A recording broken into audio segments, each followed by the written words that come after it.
2026 පන්දුවාර 2020 ලෝක කුසලාන තරඟාවලිය පෙබරවාරි මාස 7 වනදා සිට ශ්‍රී ලංකා සහ ඉන්දීය සත්කාරකත්වය යටතේ ආරම්භ වීමට නියමිතයි. ඒ සඳහා එක්වන කණ්ඩායම්වල නිල සංචිතය මේ වන විට ප්‍රකාශයට පත් කරමින් පවතිනවා.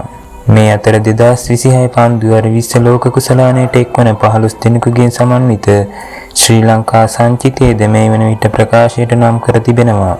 එම සංචිතය නම් නායක දසුන් ශානක, පැතුම් නිස්සංක, කමිල් මිෂාර, කුසල් මෙන්ඩිස්, කුසල් පෙරේරා, පවන් රත්නායක, ජනිත් ලියනගේ, කමිදු මෙන්ඩිස්, චරිත් අසලංක, වනිදු හසරංග, දුනිත් වෙල්ලාලගේ, මහිෂ් තීක්ෂණ, දුස්මන්ත චමීර, මතීෂ පතිරණ සහ එෂාන් මාලිංගයි.